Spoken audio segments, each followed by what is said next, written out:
I am so delighted to be here with the women of the House. And some very good congressmen as well. Thank you. Thank you. We thank you all for joining us today, especially our special guests, because once again, Republicans are playing political games with the health and financial security of the American people. And once again, they are stealing from the working class to give to the billionaire class. And once again, it is women and families who are paying the heaviest price. The same right-wingers who lecture women about having more babies in the same breath are saying, but let's kick millions of women off of their health insurance.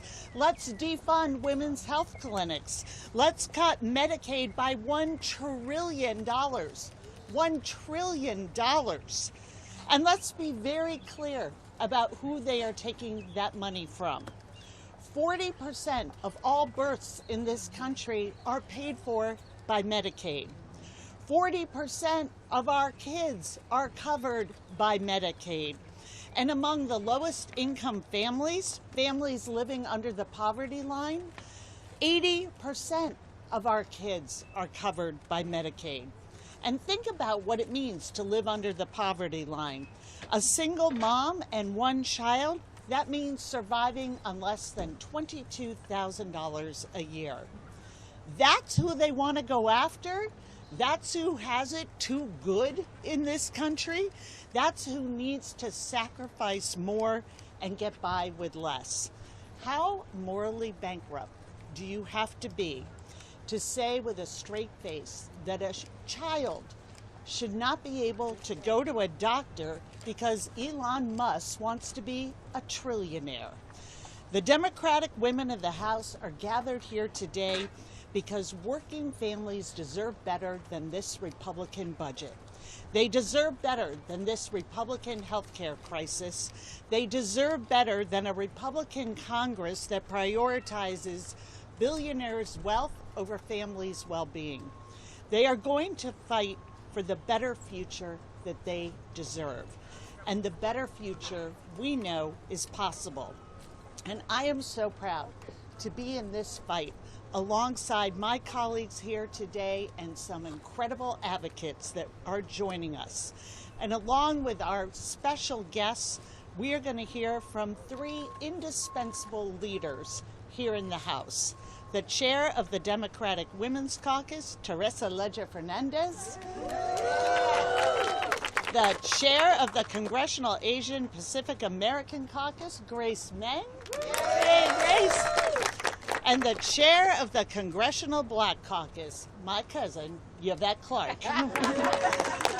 But first, we are going to hear from a medical professional who is also a mom. So welcome, Dr. Tamara Blackwood.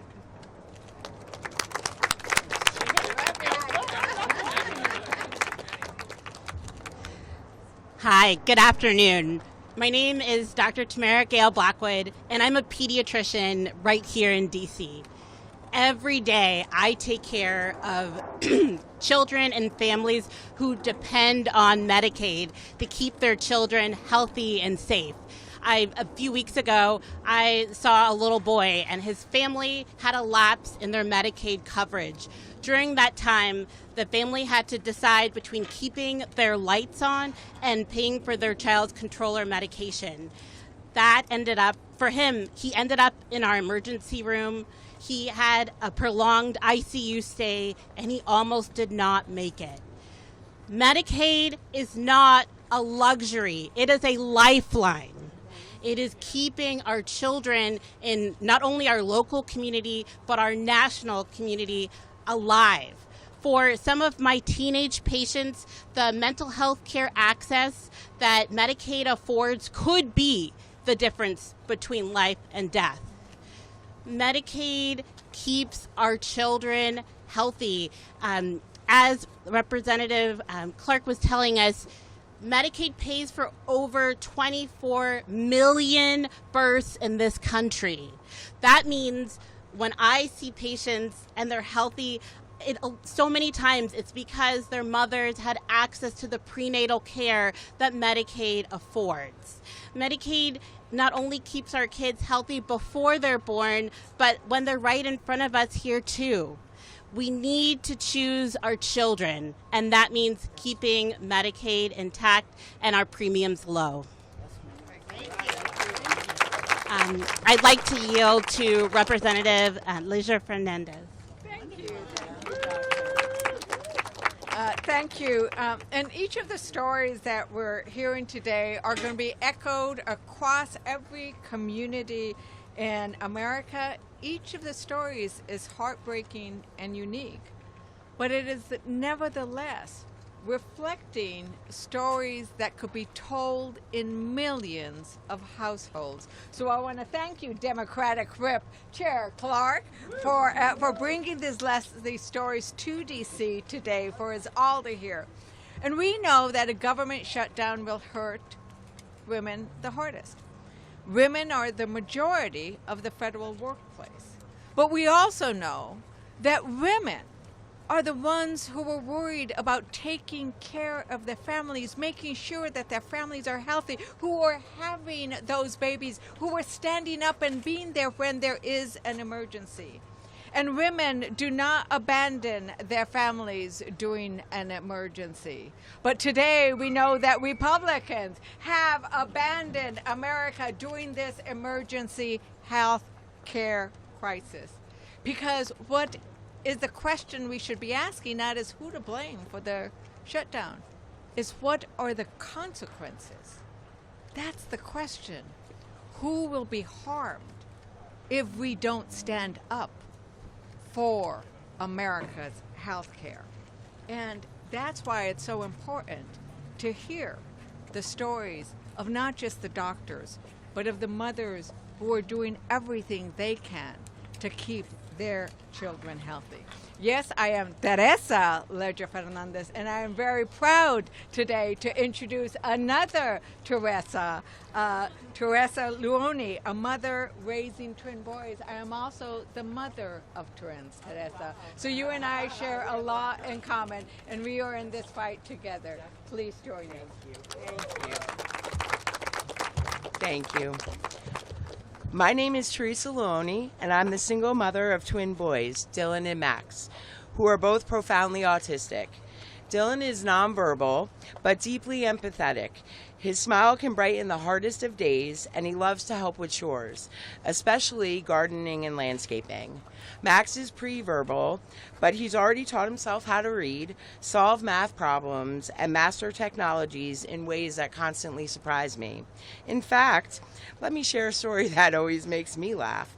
One day, Max hacked into his program security system so that he could play fart noises over the intercom for the whole building. It caused a lot of panic when they were trying to figure out who was watching the cameras. And I was pretty scared that he was able to hack into something like that. But it also reminded me that my boys aren't defined by their challenges. They're full of light, mischief, and possibility, just like any other kids. But here's the reality. Because of their profound needs, it has fallen on me as their mother to provide round-the-clock care. Like so many women, I had to step away from my career. I spent decades as a retail operations manager. I was proud of that career. It gave me stability and independence. But when my boys needed more, I left. Not only that job, but over the past 2 years, 6 part-time retail jobs that I had to choose to either stay at work or leave and take care of my children. And a mother will always choose her children. That choice has meant living in poverty. It has meant putting my own stability and career aside, and it has meant relying on Medicaid. Not because I want to, but because without Medicaid, my children's therapies, their medical care, and even the chance for them to thrive would be impossible. So when we talk about cuts to Medicaid, I need you to hear this. We're not talking about numbers on a page. We're talking about my children losing their lifelines.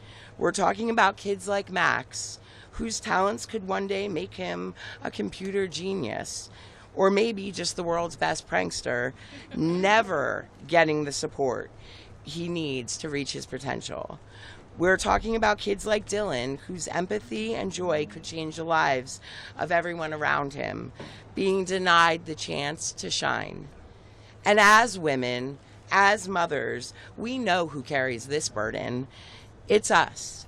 It is the mothers who step out of the workforce, who live in poverty, who shoulder the invisible labor of caregiving, only to have the government threaten to take away the one thing that keeps our families afloat. No mother should have to sacrifice everything, her income, her career, her stability, only to be told that her children's lifelines are too expensive. Yet that's exactly what these cuts would do. I believe with all of my heart that every person has a gift to give the world if they're given the chance and the support. Medicaid is what gives my children that chance. Taken away won't just devastate my family, it will devastate futures that deserve to be built. Thank you.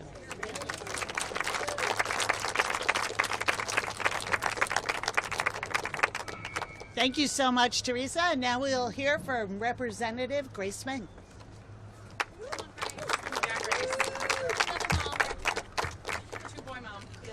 Good afternoon, everyone. There's a trend here. Hi, I'm Congresswoman Grace Meng from Queens, New York, and I just want to thank our outstanding Democratic Whip, Catherine Clark, for bringing us together this afternoon. Thank you, Catherine, for always making sure that we prioritize our children and our families. As the mom of 2 boys, as you know, I know firsthand how vital it is for women and families to have access to the health care that they need. But the recent Medicaid cuts made by Republicans and their refusal to extend tax credits for health care premiums are unacceptable. These attacks on our healthcare system need to end, and I will keep up the fight to protect our healthcare and lower costs. I'm so proud today to introduce Laura Packard, a stage 4 cancer survivor. The Affordable Care Act helped to save her life, but the day after her first chemotherapy session, the Republican House voted to dismantle the ACA. Fortunately, this repeal did not happen, and she will now talk about how she would be hit hard if her health care is impacted.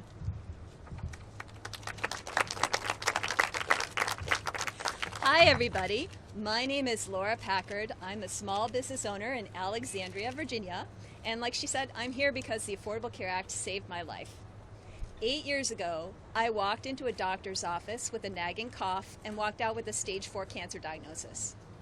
Thankfully, I had good insurance through the Affordable Care Act, which paid for the 6 months of chemotherapy and month of radiation treatments it took for me to be here in remission today. I am so grateful to the Affordable Care Act for me being here, being alive.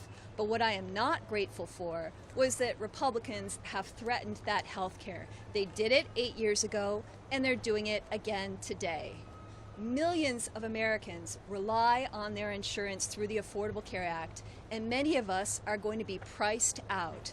I dread checking the mail right now because any day now I'm going to get a letter from my insurance company with my premiums for next year. Whatever they charge me, I have to pay it.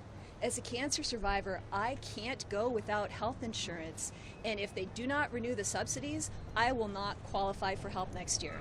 So that means whatever they charge, I have to somehow figure out how to pay for it.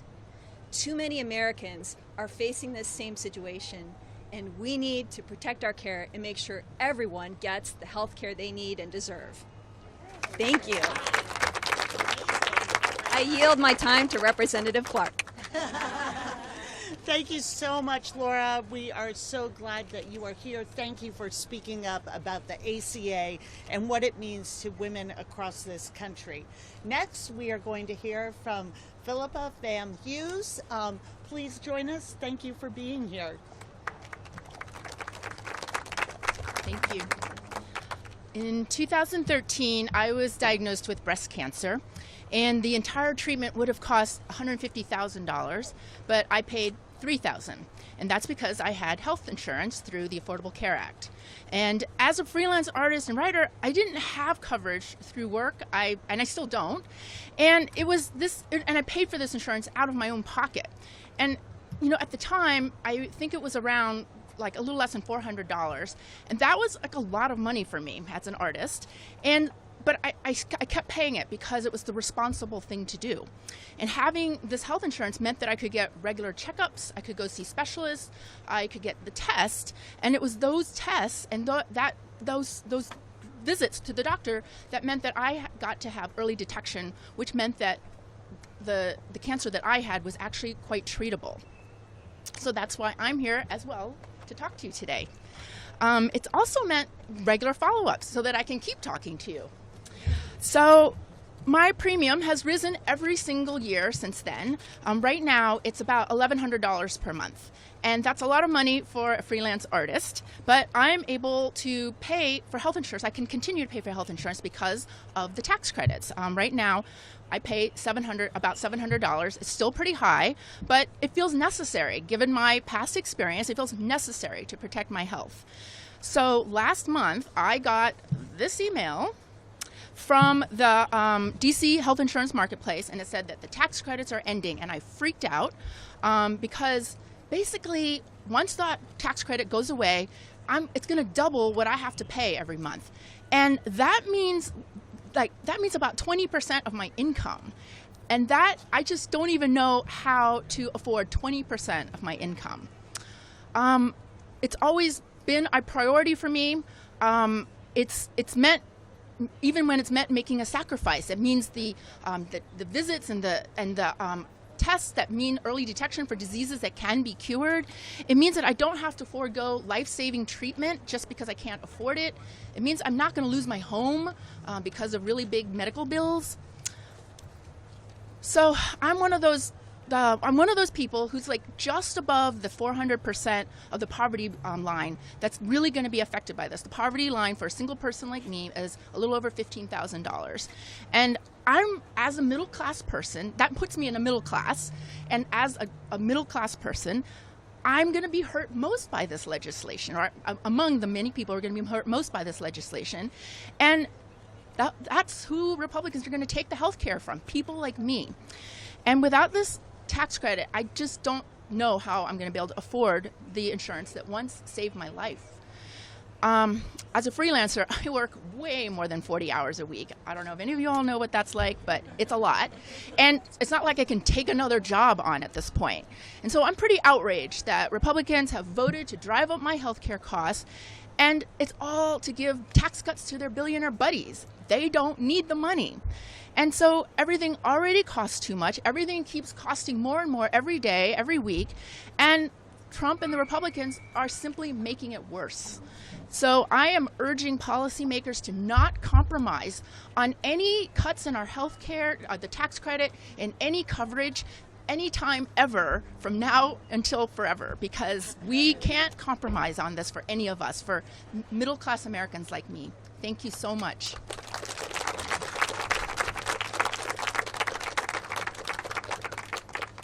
We want to thank Philippa Hughes for sharing her lived experience. This is what Americans are facing each and every day, and that's why we're in this fight. Greetings and good afternoon, everyone. I'm Congresswoman Yvette D. Clarke, Chairwoman of the Congressional Black Caucus, and more importantly, representative of New York's 9th Congressional District. Let me thank our Democratic Whip, Catherine Clark, I call her cousin, and our fellow House Democratic women leaders for taking this important stand today. And thank you to all of our speakers for bravely sharing their lived experiences with us and with our nation. As you've already heard from our speakers there is a human impact to governmental shutdowns. Just as there's a human impact to the GOP's crusade to cut Americans' health care. And that, unfortunately, is by design. In the face of the devastating cuts, these devastating cuts will create, Democrats are here to say, we will continue to fight for the women, children, and families who most need fighters in this moment. We will fight. We will fight. We will fight. We will fight.